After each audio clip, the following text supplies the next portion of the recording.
Sabarimala ദ്വാരപാലക ശില്പത്തിന്റെ സ്വർണ്ണപ്പാളി Unnikrishnan Potti ആന്ധ്രയിലും എത്തിച്ചെന്ന് Devaswom vigilance കണ്ടെത്തിയിരിക്കുന്നു. ചെന്തുരുത്തി അയ്യപ്പ ക്ഷേത്രത്തിലാണ് സ്വർണ്ണപ്പാളി എത്തിച്ചത്. സ്വർണ്ണപ്പാളി എത്തിച്ചതിൽ വൻ തുക ഭക്തരിൽ നിന്ന് ഇയാൾ പിരിച്ചെടുത്തതായും സംശയമുണ്ട്. ആന്ധ്രയിൽ നിന്നുള്ള ഭക്തരെ നേരിൽ കണ്ട് വിവരങ്ങൾ ശേഖരിക്കാനാണ് ദേവസ്വം വിജിലൻസിന്റെ തീരുമാനം. ശബരിമലയിൽ ഈ ആന്ധ്രയിൽ നിന്നുള്ള സംഘം എത്തിയപ്പോഴാണ് അവരെ പരിചയപ്പെട്ടതും അതുവഴി ആന്ധ്രയിലെ ശബരിമല ഉണ്ടാക്കാൻ സുബ്രഹ്മണ്യം പോറ്റി ശ്രമിച്ചതും. ശ്യാംകുമാർ വിവരങ്ങളുമായി ചേരുന്നു. പറയൂ Shyam, good morning. Good morning.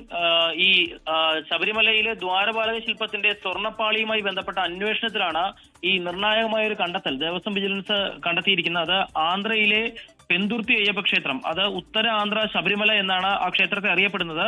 ആ ക്ഷേത്രത്തിലേക്കും ഈ സ്വർണ്ണപ്പാളി എത്തിച്ചിരുന്നു. അതിന് പിന്നിൽ നിന്നതും ഉണ്ണികൃഷ്ണൻ പോറ്റിയാണ് എന്നുള്ളതും കണ്ടെത്തിയിട്ടുണ്ട്. ഇതിൽ ഏറ്റവും പ്രധാനപ്പെട്ട കാര്യമായി വിജിലൻസ് കണ്ടെത്തിയിരിക്കുന്നത് ഇക്കാര്യത്തിന് പുറകിൽ ഏതെങ്കിലും സാമ്പത്തിക ഇടപാടുകളുണ്ടോ എന്നുള്ളത്. ആ ക്ഷേത്രവുമായി ബന്ധപ്പെട്ട ഭക്തരെയും ക്ഷേത്രത്തിന്റെ ഭാരവാഹികളെയും കണ്ട് വിവരങ്ങൾ ശേഖരിക്കുന്നതിനാണ് ഇപ്പോൾ തീരുമാനിച്ചിരിക്കുന്നത്. വർഷങ്ങളായി ആന്ധ്രയിൽ നിന്ന് ഈ മകരവിളക്ക് കാലത്ത് നേരത്തെ തന്നെ കാൽനടയായും അല്ലാതെയും ഒക്കെ വലിയ സംഘം ശബരിമലയിൽ എത്തുന്ന സ്ഥലമാണ് ഈ പെന്തുർത്തി അയ്യപ്പ ക്ഷേത്രത്തിൽ നിന്ന്.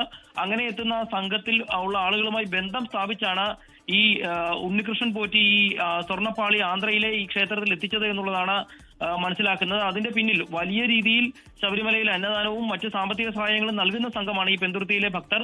അതുകൊണ്ട് തന്നെ അതിന്റെ പിന്നിൽ ഏതെങ്കിലും തരത്തിൽ ഈ ഭക്തരെ ചൂഷണം ചെയ്തിട്ടുണ്ടോ എന്നുള്ളതും പരിശോധിക്കപ്പെടുന്നുണ്ട്. ഏതായാലും ഈ വിവരങ്ങൾ നേരിട്ട് ശേഖരിക്കാനാണ് ഇപ്പോൾ ദേവസ്വം വിജിലൻസ് തീരുമാനിച്ചിരിക്കുന്നത്. അതിനുവേണ്ടി ഈ ക്ഷേത്രത്തിന്റെ ഭാരവാഹികളടക്കമുള്ളവരെ ബന്ധപ്പെടും.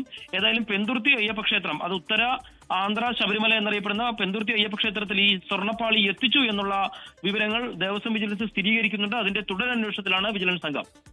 ലോകത്തെവിടെയായാലും ഏത് സമയത്തും 24 വാർത്തകളും ഓഗ്മെന്റഡ് റിയാലിറ്റി പാക്കേജുകളും എക്സ്പ്ലെയിനറുകളും വിശദമായി കാണാൻ ഞങ്ങളുടെ യൂട്യൂബ് ചാനൽ നിങ്ങൾക്ക് സബ്സ്ക്രൈബ് ചെയ്യാം.